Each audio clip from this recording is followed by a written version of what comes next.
Assalamualaikum warahmatullahi wabarakatuh. Perkenalkan, pertama saya Siti Nurul Azizah dari kelompok 4, dengan NPM 1306195330. Nah, di sini saya akan mempresentasikan tentang, mengukur kadar protein dan karbohidrat menggunakan spektrofotometer UV-Vis. Next. Nah, untuk, table of content-nya atau outline-nya adalah yang pertama kita akan menjelaskan tentang makanan, terus metode pengukuran, detektor, terus, nanti akan ada hasil akhirnya dari,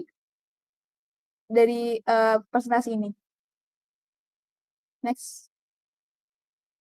Nah, untuk makanan yang kita tahu adalah makanan merupakan salah satu objek yang penting yang bisa kita ukur. Nah, hal ini berkaitan dengan, pengaruh banyaknya gizi yang ada pada makanan tersebut, terus, bagaimana dia bisa masuk ke dalam tubuh kita. Nah, makanan yang tinggi protein, rendah karbohidrat, dan, yang populer, berkat, diet ketogenik yaitu, Paleo dan Atkins. Terus, alasan mengapa makanan tersebut dikenal di kalangan pelaku diet karena, apa ya, proteinnya tuh membuat, kita kenyang, terus, dia rendah karbohidrat. Nah, sama dengan apa yang kita ukur di sini yaitu kita akan mengukur tentang karbohidrat dan protein. Lalu next. Nah, protein tuh, berasal dari bahasa Yunani yang artinya, peringkat satu atau yang utama. Kemudian karbohidrat itu merupakan kemudian protein adalah molekul makro yang mempunyai berat molekul dengan 5.000 hingga beberapa juta dan, merupakan sumber asam amino yang mengandung unsur C, H, O, dan N. Eee Lalu untuk karbohidrat adalah komponen makanan yang biasa kita temukan di nasi, atau di tepung gitu. Nah, merupakan komponen, bahan makanan yang penting dan merupakan sumber energi utama. Nah, senyawa yang ada di, karbohidrat adalah senyawa organik yang terdiri dari unsur karbon, hidrogen, oksigen yang terbentuk, dari, proses, fotosintesis pada tumbuhan. Lalu next. Kemudian bagaimana sih cara kita, mengukur kadar protein dalam sebuah makanan? Nah, untuk penentuan kadar protein dapat dilakukan dengan berbagai metode. Nah, di sini tuh ada 3 metode, ada keja kejeladal, ada spektrofotometri Quivis, dan ada metode Dumas yang termodifikasi. Nah, tapi untuk, metode jeladal ini, tidak tidak memberikan, pengukuran protein yang sesungguhnya, karena tidak semua nitrogen dalam makanan bersumber dari protein. Penggunaan asal sulfat pada suhu yang tinggi juga berbahaya. Jadi, metode ini membutuhkan waktu yang lama. Sedangkan untuk, metode Dumas yang termodifikasi, untuk harga dan bahan yang digunakan tuh sangat mahal dan serta, harus memisahkan protein dari makromolekul yang lain untuk, jika ingin dianalisis. Jadi, pada presentasi kali ini saya tidak menggunakan, metode tadi, tapi saya menggunakan, metode spektrofotometri Quivis. Lebih lengkapnya itu metode Biuret dengan spektrofotometri Quivis karena, metode ini sangat sederhana, yaitu hanya menggunakan Biuret dan, spesifiknya adalah protein, juga tidak mendeteksi nitrogen dari komponen non-protein dan lebih, tepat dan cepat pengerjaannya dibanding, metode lain. Kemudian untuk, penentuan kadar kepada karbohidrat, itu juga ada 3 macam. Yang pertama ada metode enzimatis, yaitu berupa glukosa, oksidase, heksokinase, terus ada metode fisika, yaitu refraktometri, dan yang terakhir ada metode kimia, yaitu titrasi, dan secara dan, spektrofotometri. Nah, di sini, saya menggunakan spektrofotometri, dengan, Nelson apa ya, dengan, Regan Nelson menggunakan alat yang dinamakan spektrofotometer. Nah, kenapa menggunakan ini, karena dia memiliki keunggulan utama dari, pemilihan metode, spektrofotometri ini adalah memberikan metode yang sangat sederhana, untuk menetapkan kuantitas zat yang sangat kecil. Adapun tahapannya itu, yang dilakukan dari penentuan kadar karbohidrat, lalu, eee diawali dengan preparasi sampel, dilanjut dengan, pembuatan fast standar, terus ada penetapan kadar karbohidrat. Mungkin akan lebih jelasnya di, proses selanjutnya. Next. Untuk perlakuan, terhadap sampel. Nah, pertama-tama kita harus membuat reagen. Nah, reagen ini kan, itu ada macam-macam ya. Nah, reagen yang digunakan yaitu, natrium hidroksida 10% ke dalam 100 gram Na yang dilarutkan ke dalam 30 mililiter air suling. Lalu, ada reagen biuret juga yang dilarutkan, di 0,5 gram, tembaga sulfat. Terus ada juga ini, ada perasetat juga untuk reagen biuretnya dengan, pH 5. Terus, kemudian untuk reagen, karbohidrat, kita menggunakan, reagen Nelson, HCl4, N, terus NaOH 5%, arsenonolidat, dan aquadet. Nah, reagen Nelson ini berfungsi untuk katalisator yang mereduksi kuprioksida, menjadi kuprooksida karena, adanya gula reduksi yang berwarna merah bata. Kemudian next, untuk, penentuan panjang gelombang, menggunakan spektrofotometri SUV-VIS, yaitu, di sini, panjang gelombang yang diperoleh ini akan menjadi, standar untuk pembuatan langkah selanjutnya, yaitu di, pembuatan kurva larutan standar. Nah, gimana caranya? Yang pertama, kita mengambil larutan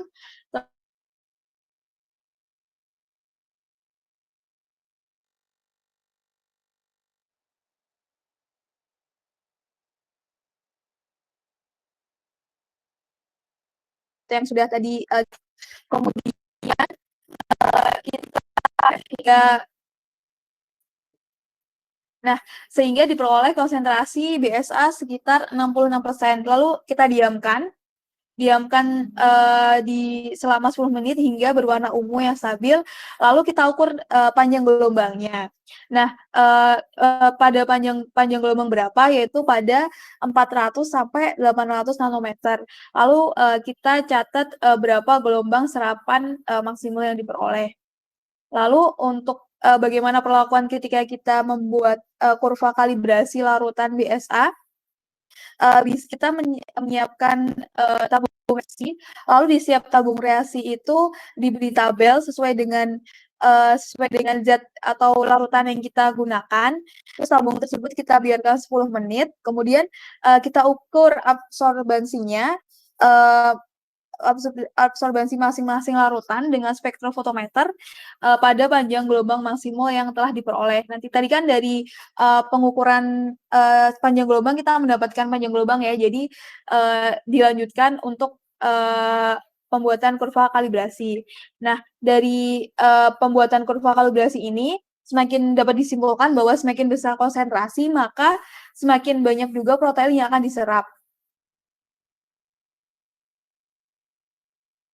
Maaf VPN-nya hilang.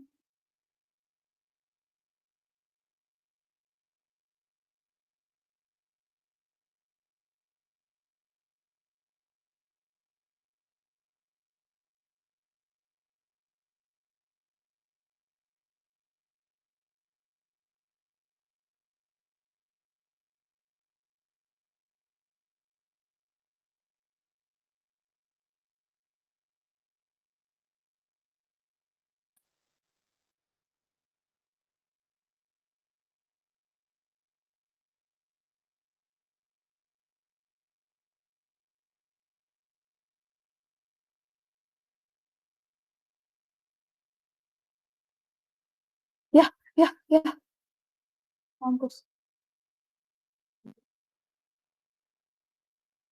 Oke, nah, dapat kita simpulkan bahwa semakin banyak, konsentrasi, maka semakin banyak juga, protein yang, diserap atau diabsorpsi, sehingga harga absorbensinya, akan semakin besar.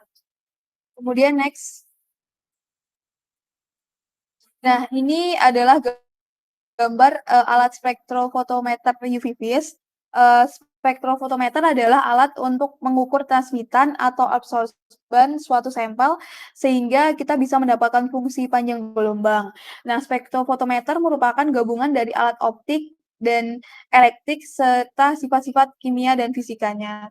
Nah, spektrofotometer juga merupakan suatu metode analisa, yang didasarkan pada pengukuran ada serapan sinar monokromatis, oleh suatu lajur, larutan berwarna pada, panjang gelombang yang spesifik, dengan menggunakan monokromator prisma atau kisi diffraksi dengan detektor phototube.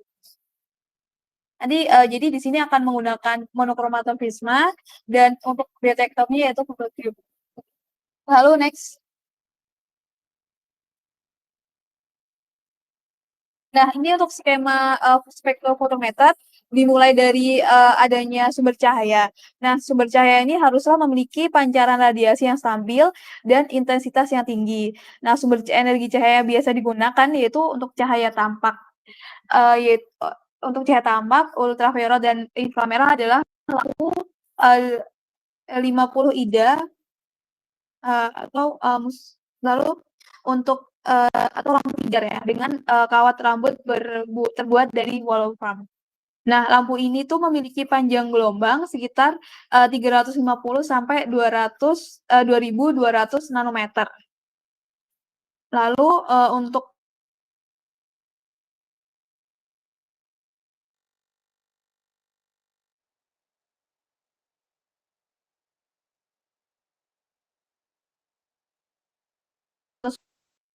monokromator ini adalah alat yang berfungsi untuk menguraikan cahaya polikromatis menjadi, beberapa komponen panjang gelombang tertentu yang, berbeda atau terdispersi. Nah, ada 2 macam, monokromator yaitu, prisma dan grating ya. Nah, keuntungan, menggunakan diffraksi yaitu, dispersi sinar merata, dispersi lebih baik dengan ukuran pendispersi yang sama dan dapat digunakan di seluruh jangkauan spektrum. Terus, cahaya monokromatis ini dapat dipilih panjang gelombang tertentu yang sesuai untuk kemudian dilewatkan melalui celah sempit yang disebut slit. Jadi, di monokromator ini kita dapat, mengatur nih berapa panjang gelombang yang melewati, celah sempit atau slit. Terus ketelitian dari monokromator dipengaruhi oleh jarak, lebar celahnya. Kemudian ada molecular sample. Nah, atau bisa disebut UPET ya, di situ adalah tempat, contoh atau cuplikan yang akan dianalisis. Jadi, di situ adalah tempat di mana kita menempatkan, sebuah sampel. Nah, eee kuvet ini, memiliki, syarat-syarat. Yang pertama tidak berwarna, terus, secara optis harus benar-benar sejajar, harus tahan terhadap bahan-bahan kimia, tidak boleh rapuh, mempunyai bentuk desain yang sederhana. Terus, pada pengukuran di daerah UV dipakai kuvet kuarsa atau plexiglass, sedangkan, kuvet dari kaca tidak dapat dipakai sebab, kaca itu dapat mengabsorpsi sinar UV. Kemudian ada detektor. Nah, eee, pada, eee, pada topik kali ini, saya menggunakan detektor, foto fotoultraviolet ini memiliki tingkat sensitivitas yang lebih tinggi. Terus kemudian peranan detektor adalah untuk memberikan respon terhadap cahaya pada berbagai panjang gelombang. Detektor akan mengubah cahaya menjadi sinyal listrik yang selanjutnya akan ditampilkan oleh penampil data dalam bentuk, jarum penunjuk atau angka digital.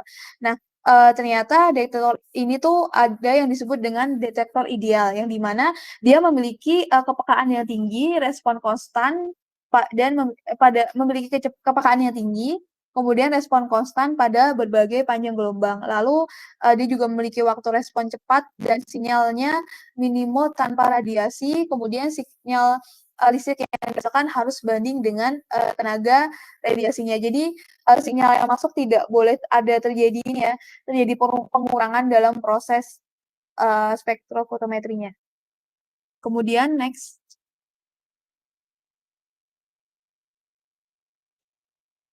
Nah, di sini, metode kimia yang digunakan yaitu, digunakan pada sensor yaitu metode kimia kurva kalibrasi, di mana, dibuat seri larutan standar dengan berbagai konsentrasi dan absorpsi dari larutan. Jadi yang akan mempengaruhi, kurva ini hanya 2, yaitu konsentrasi dan absorpsi. Kemudian, membuat grafik antara konsentrasi dengan absorbansi yang merupakan garis lurus yang melewati titik nol dengan slope. Nanti akan ada, grafik, di next.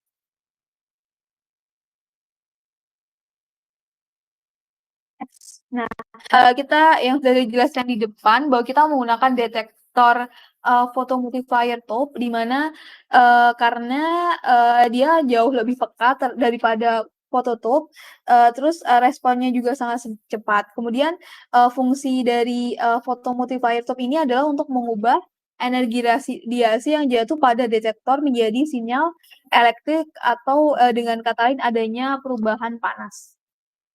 Kemudian next. Nah, jadi ini adalah, gambar grafik konsentrasi, terhadap panjang gelombang, di mana, saya menggunakan contoh larusan BeCa